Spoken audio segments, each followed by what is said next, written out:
Good morning, good evening, good afternoon, Earthlings. Welcome to planet Earth. Right, I've made some notes. This is all about the King's Speech, or thereabouts, which I loved. We were talking about this on the live last night.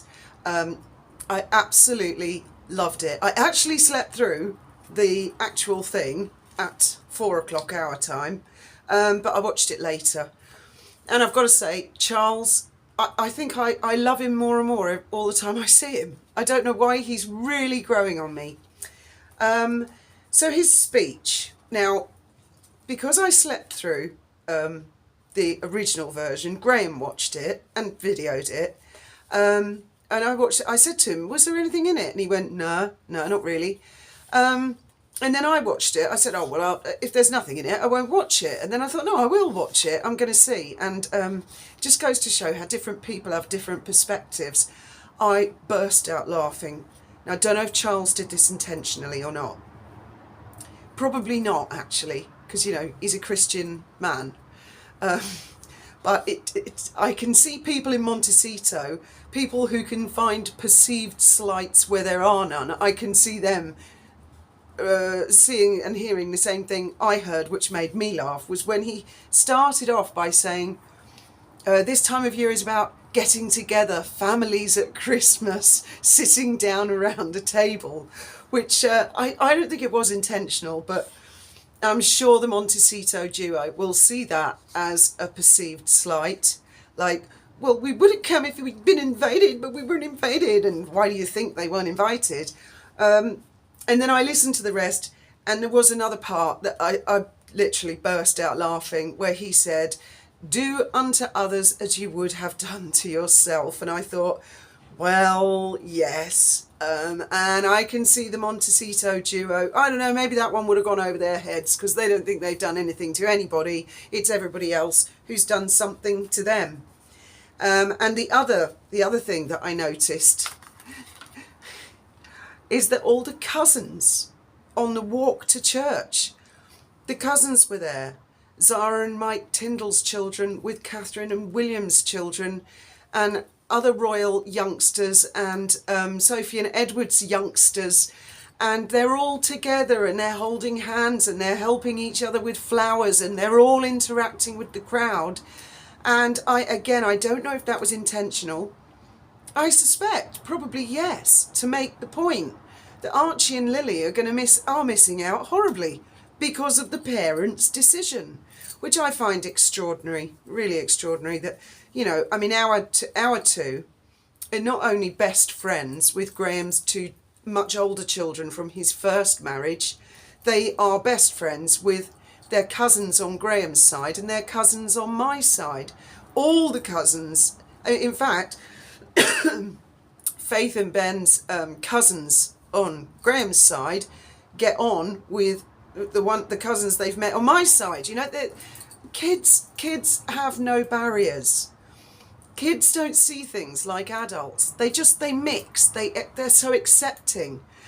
So it makes Meghan and Harry's choices and decisions even more ludicrous and bizarre, doesn't it, to have done that? And I was also going to mention that I'm hearing things like, oh, Meghan's just about to do this, just about to star in that.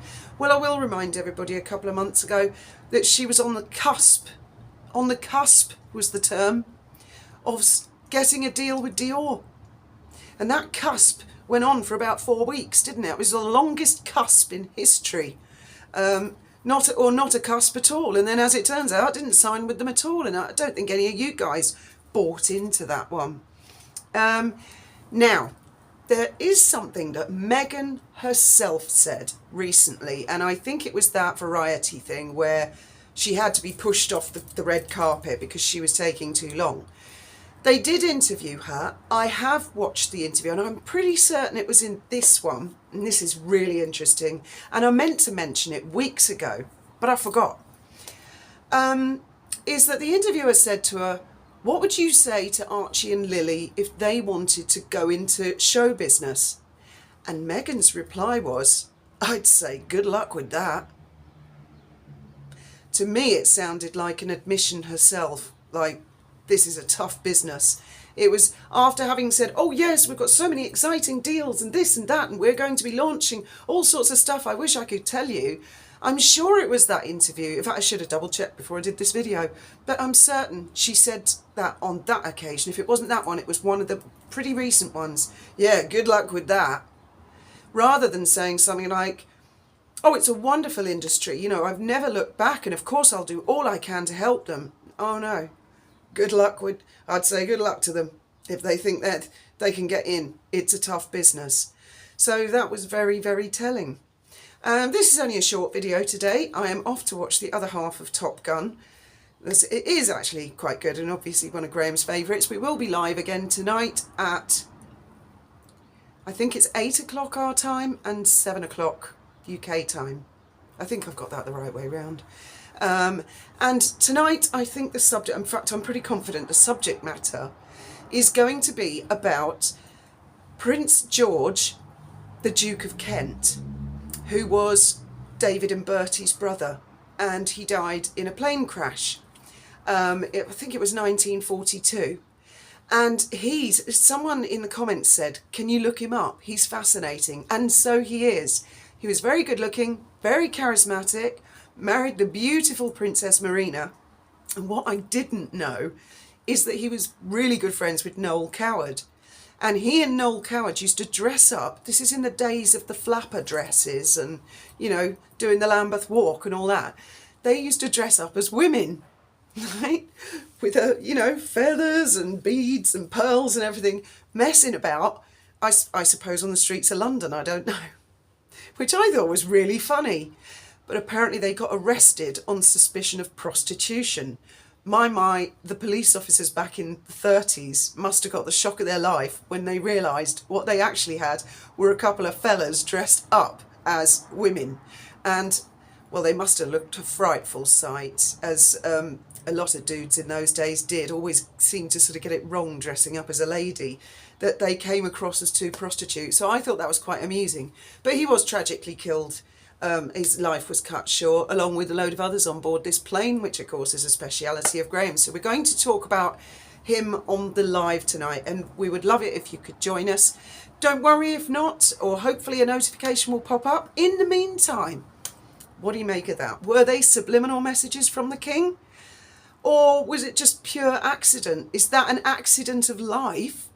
Because as time goes by, I think there will be more and more ironic moments, not iconic, ironic moments, that will ever more make Harry and Meghan's decisions ludicrous, bizarre, unwise, and things that, yes, even Meghan will eventually be forced to regret. She will. She won't be able to look away from it.